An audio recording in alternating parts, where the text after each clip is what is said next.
Greetings, viewer.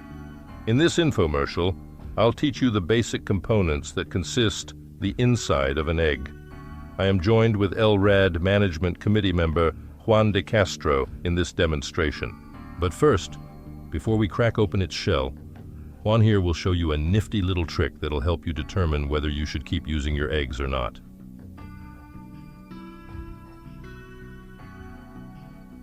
It looks bizarre at a glance, but what we see here determines the egg's overall quality.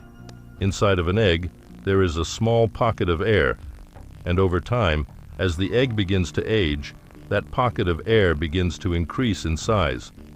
Now, because our egg here sunk to the bottom, this means that that pocket of air has yet to grow to a substantial size. Therefore, we can assume that the egg's overall quality, to an extent, is still fresh. However, if the opposite occurred, and instead the egg began to float up to the top, then we can assume that the egg has become stale. Now, because our egg is still fresh, we can expect to see all the components of it inside.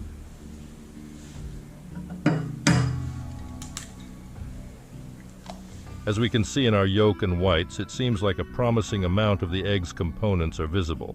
Let's enumerate them one by one, starting in its shell. The eggshell mainly consists of two layers. The shell membrane, which helps to prevent the invasion of moisture inside the egg, and the shell, which mainly provides protection, acting as a sort of shield. Additionally, you can also find the air cell, a small pocket of space in the egg that acts as respiration. Now it's time for the main course, the egg contents itself.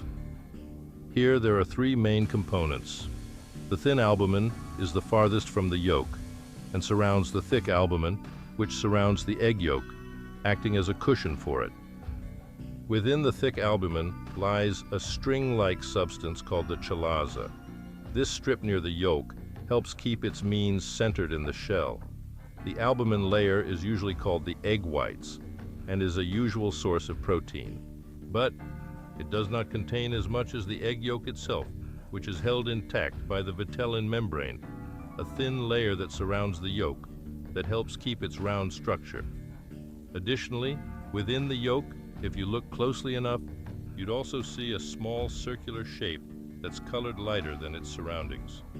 That there is called the germinal disc and is where the egg's embryo could have formed.